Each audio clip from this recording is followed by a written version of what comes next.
Hi, I'm Mark Davies. Welcome to this video which provides an overview of EnglishCorpora.org. Here's an outline of where we'll be going in this video. We'll first provide a very quick overview of who uses the corpora.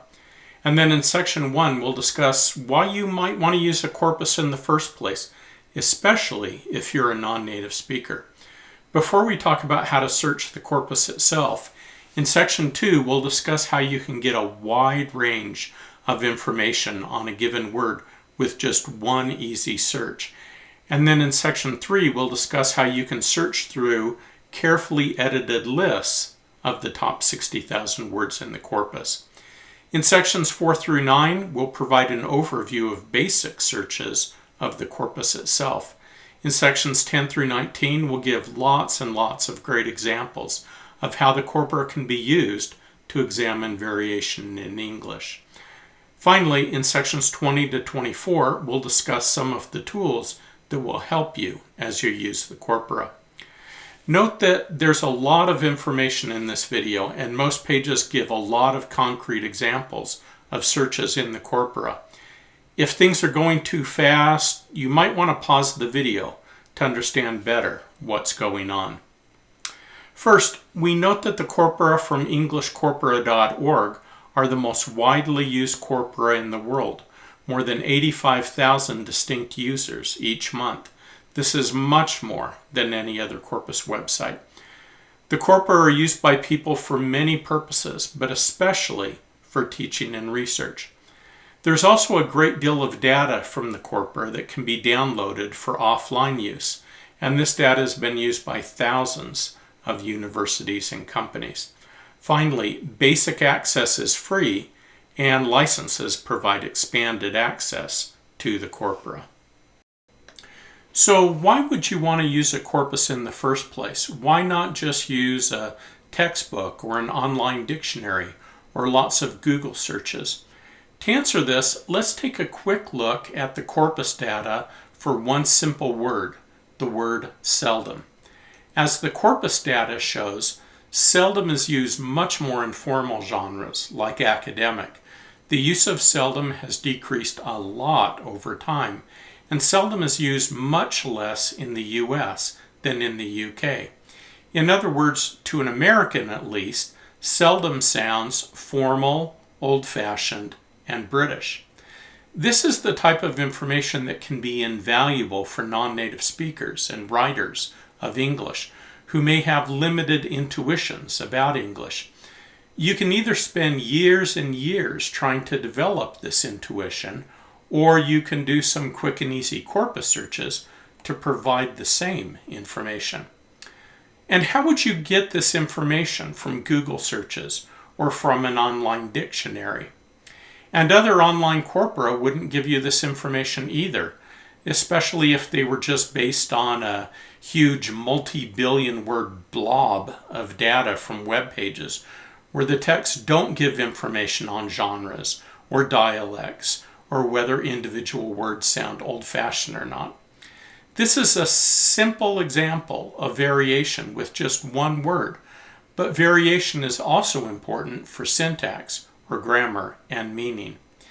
In summary, no other resource provides you with the insight into English that you can get at EnglishCorpora.org. In just a minute, we'll talk about searching the corpus itself. But before that, we'll briefly mention how you can get an incredible range of information about individual words with one simple search. And what you see here is something that no other corpus website provides. Suppose you want to find information on the meaning and usage of the word climate. You just input the word and click Word. You then see the frequency information, including detailed information on word forms, how many texts the word appears in, and more. The frequency by genre, which would never be possible with a web-only corpus.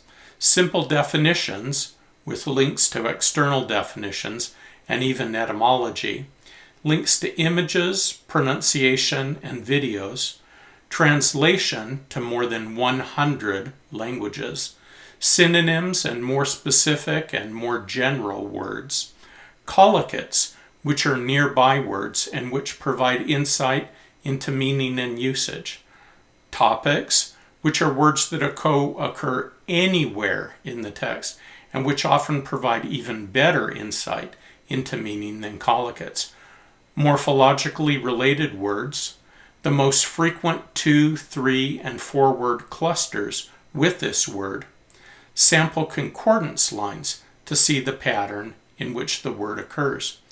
This page is just an overview. You can click on almost any word or link on this page to see much more detailed information for concordances, clusters, and so on.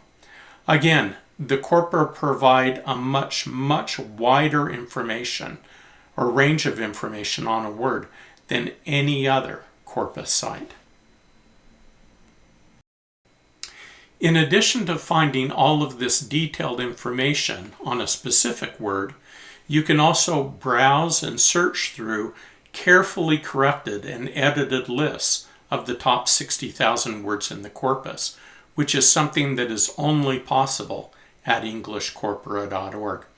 At the most basic level, you can browse through word lists by frequency. For example, you can see words at high frequency, medium frequency, and low frequency levels. For any word in the word list, you can click to see the very detailed word sketch that we discussed previously. You can also search by word form, such as words that have the string break, B-R-E-A-K, in the word. For each matching word, you see the rank order, 1 to 60,000, the frequency, and the part of speech. You can also click on links to find external resources that show the pronunciation, have the word in videos, images, and even find translations to more than 100 different languages. You can also search by pronunciation and the number of syllables in the word. For example, you could search for one-syllable words that rhyme with leave. This can be very useful for a language like English, where spelling is fairly unpredictable. You can even search by word meaning. For example, you can search by definition, such as words that have both computer and device in the definition. You can also search by synonym and search the list to find more specific and more general words, such as more specific words for the verb laugh. And again, the results are sorted by frequency in the corpus. Finally, you can combine these searches to perform very powerful queries. For example, you can search for verbs whose definition includes the word walk, and which start with S and which have 2 syllables. You would then see words like stumble, saunter, and sachet. No other corpus allows anything like this. Up to this point, we have searched for information on one specific word, or we have searched through carefully edited word lists. From this point on in the video, we'll discuss how you can search the corpus itself and not just word lists. For example, you can search for words starting with RE and ending in BLE.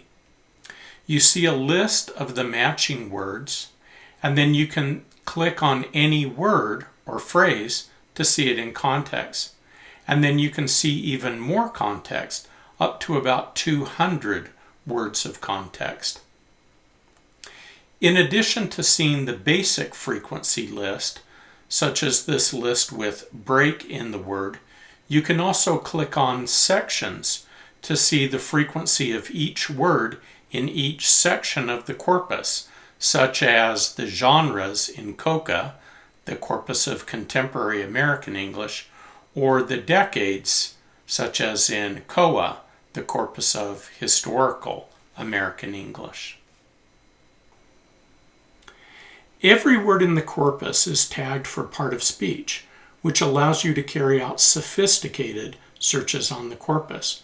For example, you can search for soft noun or end up verbing, and even something as complicated as the like construction. And we were like, but I was like. And at EnglishCorpora.org, these searches are much, much faster and have much simpler search syntax than anywhere else. In terms of word usage and meaning, you can see the collocates, nearby words, grouped by part of speech, such as the collocates of dinosaur, as you see here. These collocates provide you with good information about the meaning and usage of the word. Most corpus sites only provide collocates, which again are nearby words, and in this case it's 4 words to the left to 4 words to the right. But our corpora show you words that occur anywhere in the text, even sentences or paragraphs away. These words, which we will call topics, often provide a better insight into word meaning and usage than collocates, and these topics are only available at EnglishCorpora.org. Collocates can also provide insight into semantic prosody, which is whether a word carries an overall positive or negative sense. For example, most of the collocates of cause are negative. You can also compare the collocates of 2 different words to tease apart the difference between these words. For example, utter and complete are quite similar in meaning, but the collocates of utter, such as desolation, contempt, and stupidity, are quite negative. The corpora also allow you to search by synonym, which is something that is not possible with any other corpus site. For example, suppose you're a learner of English and you want to know which synonyms of potent or powerful are the most common with the word argument. With one simple search, you can see that although potent argument does exist, synonyms like strong, convincing, or persuasive are much more common. Searches like this are very helpful for non-native speakers to help them know which words would sound best in a particular context. You can also create and edit your own customized word lists, such as words referring to parts of the body or colors or professions or any other list. You can then insert this list right into the search itself, such as break ones and then part of the body. Again, no other corpus website allows you to do searches like this. Finally, concordance or keyword and context lines allow you to see the patterns in which a word occurs. For example, the verb fathom, which means to understand, is nearly always preceded by a negative word, such as can't, or consider the phrase naked eye. This phrase is nearly always preceded either by visible to or invisible to, or else to see something with the naked eye. The main point here is that words do not occur in isolation. They occur as part of patterns involving other words, which is something that a dictionary often doesn't show. As was mentioned previously, the corpora from EnglishCorpora.org allow you to quickly and easily examine variation, either between genres, over time, or between dialects.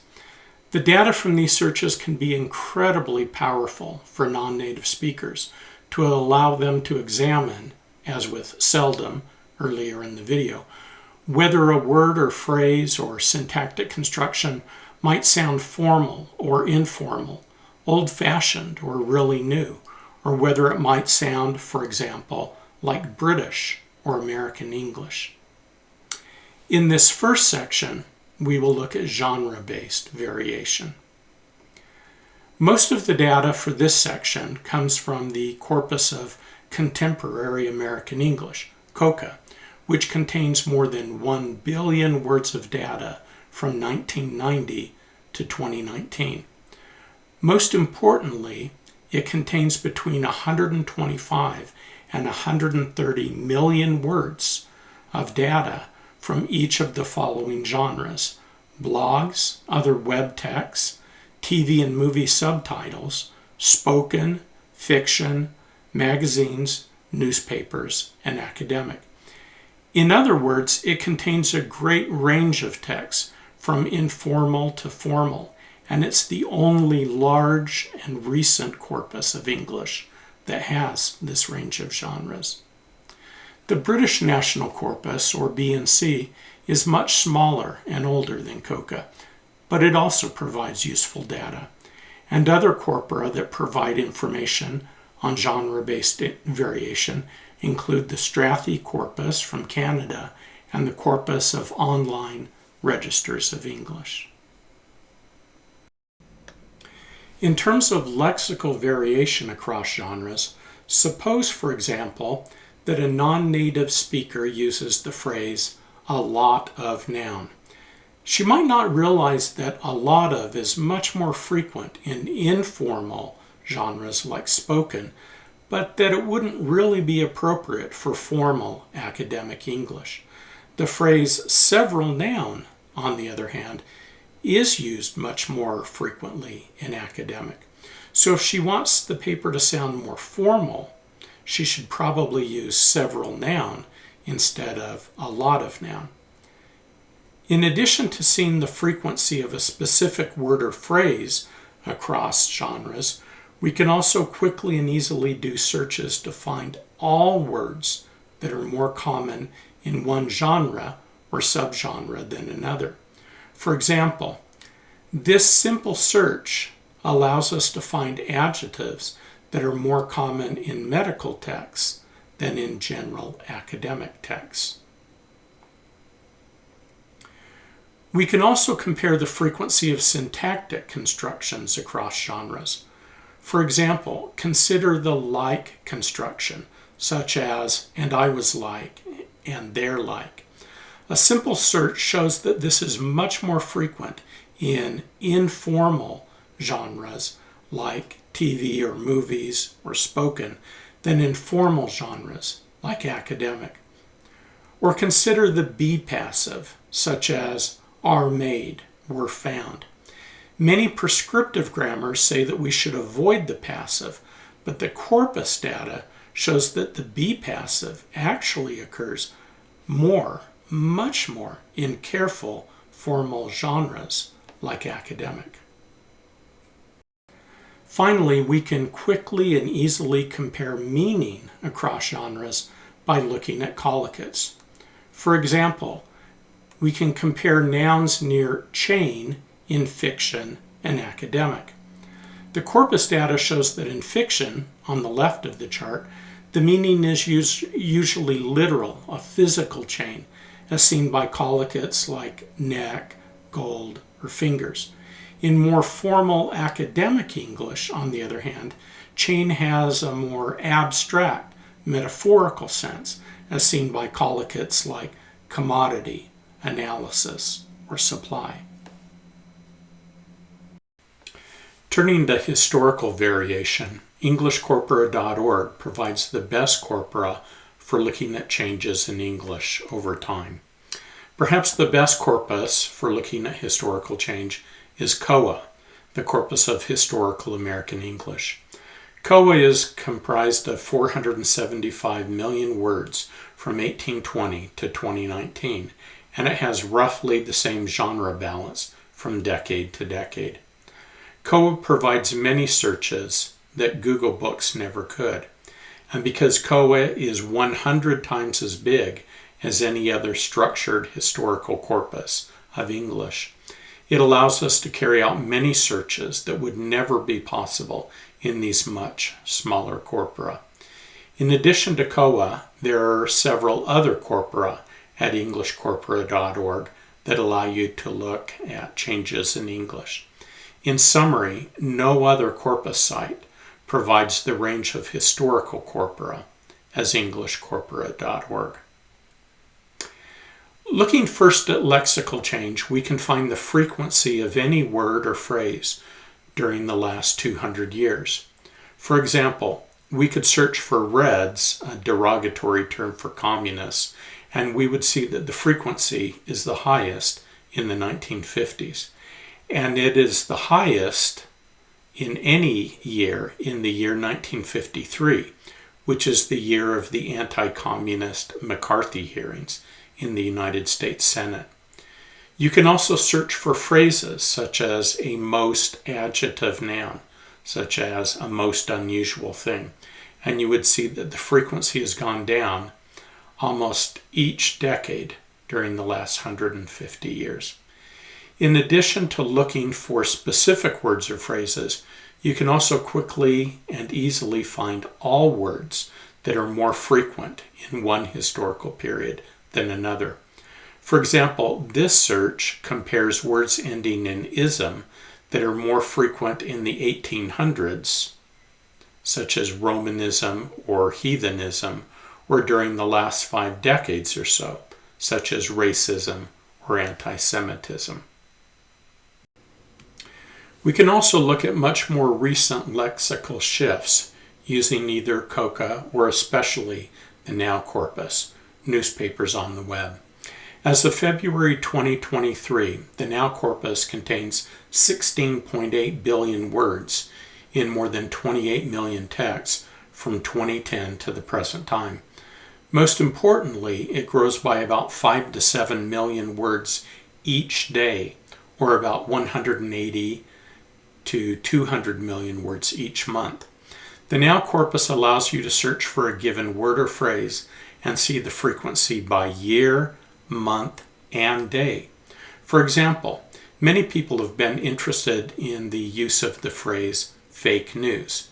The corpus shows that it first appears with any appreciable use in 2016, and more specifically in November 2016, and even more specifically starting on about November 10th, 2016, which is 2 days after Trump won the election.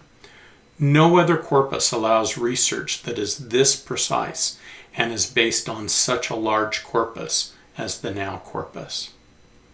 The historical corpora from EnglishCorpora.org provide researchers with data that allows them to map out syntactic changes in English with much more precision than with any other corpora.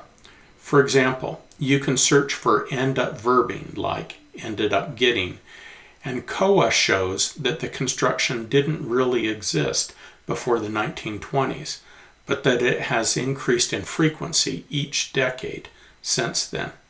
This is supplemented by data from COCA, which shows that the construction has increased in each 5-year period since the early 1990s, and that it is now almost twice as frequent as it was 30 years ago.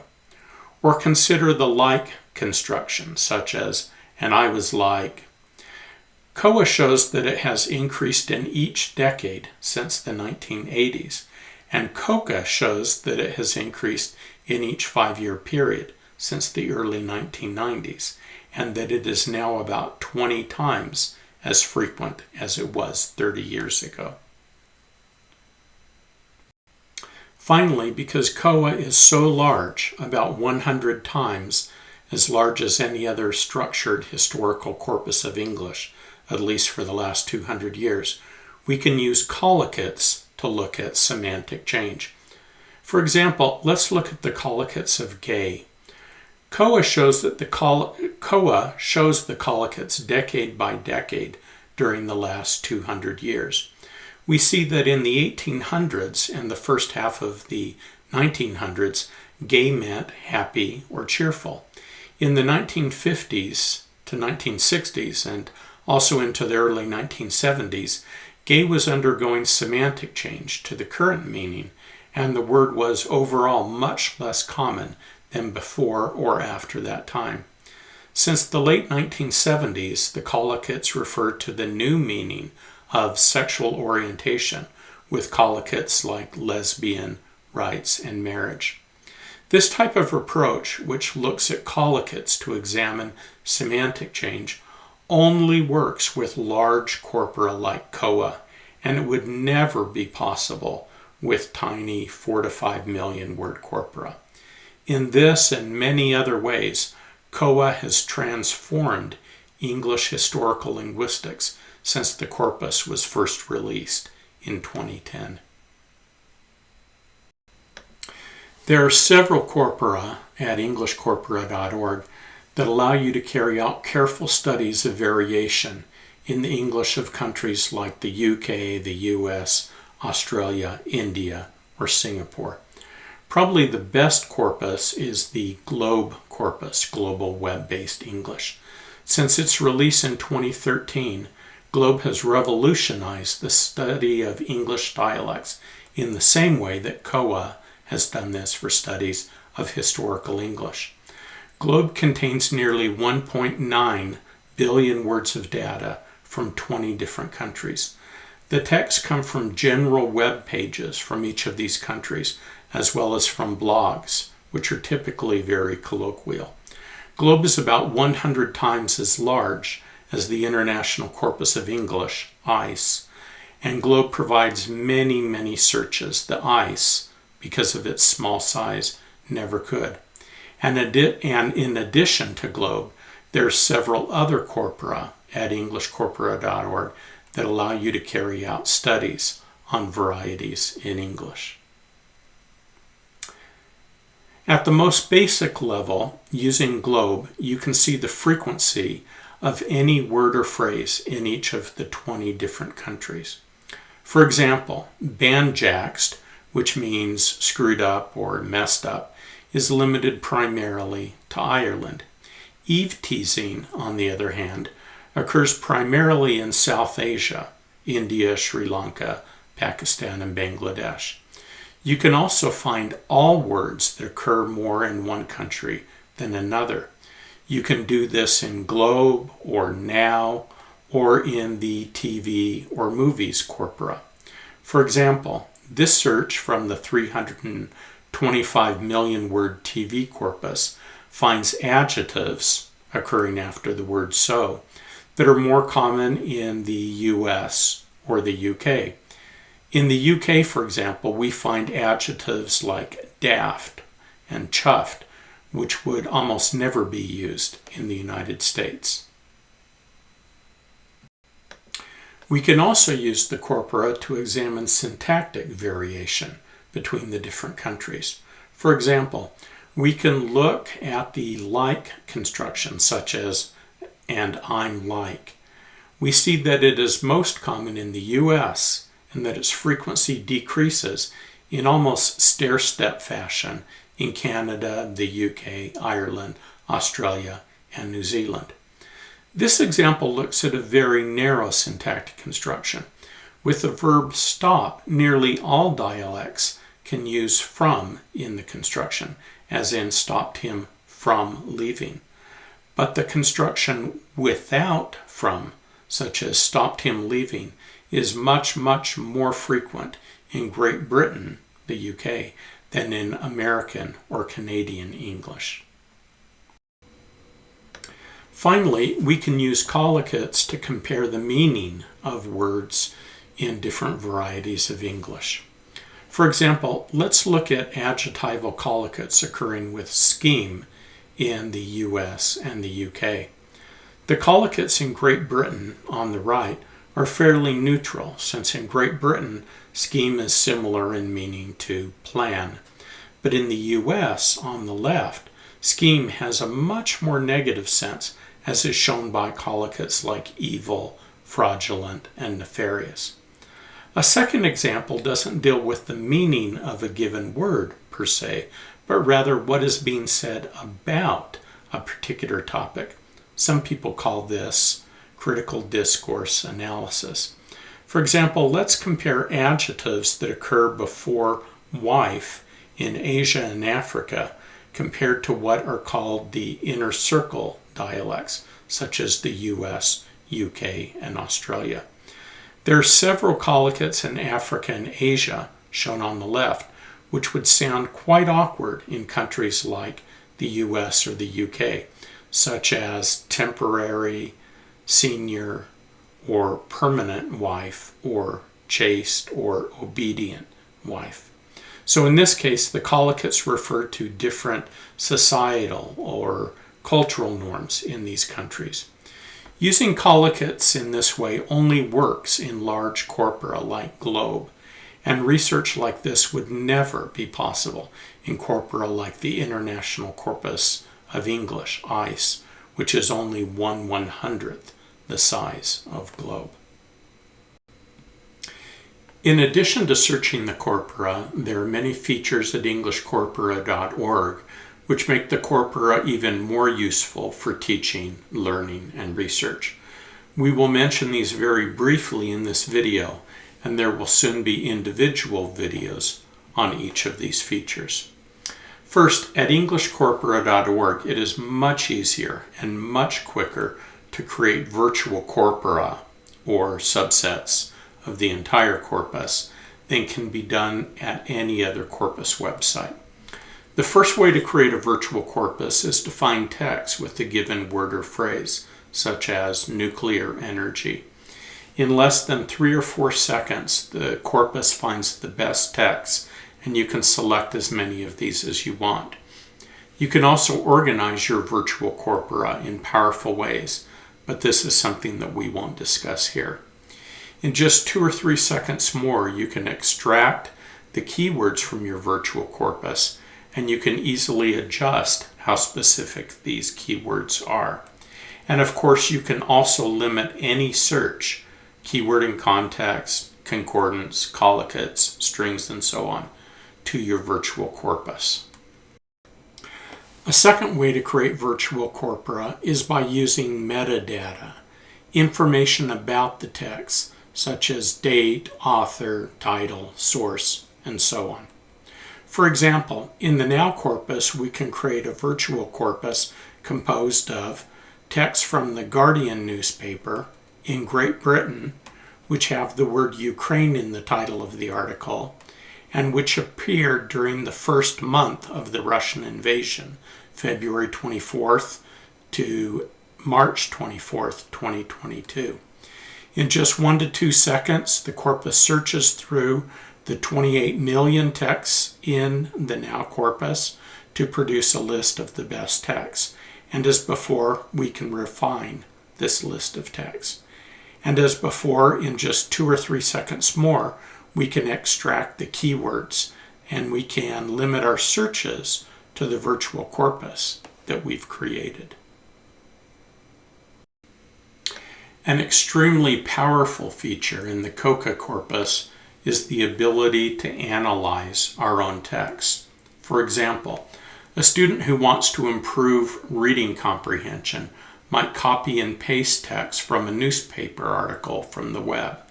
In the example shown here, this is an article from CNN dealing with the shortage of infant formula in the United States. Once we insert the text and click Submit, we see the keywords from the text.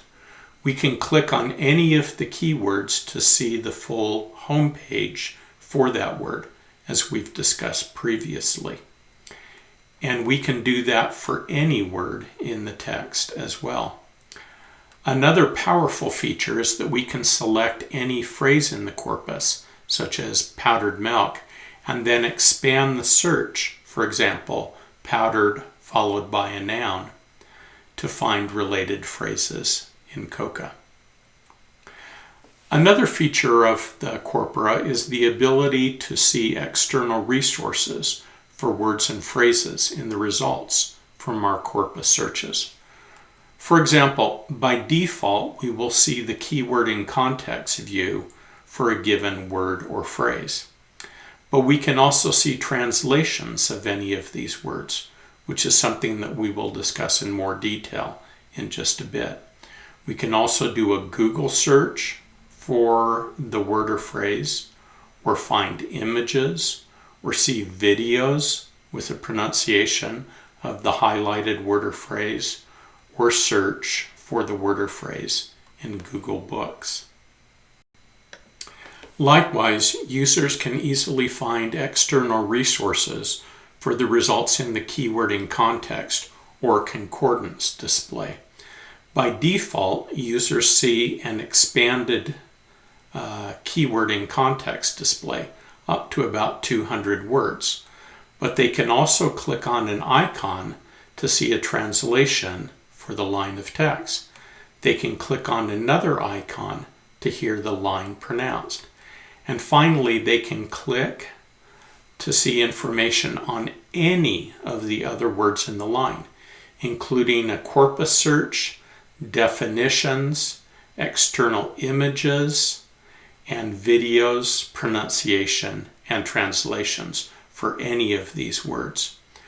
One of the challenges for learners in using keyword in context lines is that there are often many other words in the line which they don't understand. But with these tools, learners no longer need to be afraid of concordance lines. And this functionality is only available at englishcorpora.org. As mentioned, users can easily see translations of words or phrases or concordance lines, and these translations are made available via Google Translate for more than 100 languages. These translations are kind of like using training wheels as users learn English. From the frequency list, they can see the translation for a specific word or phrase, or all of the words or phrases on the page.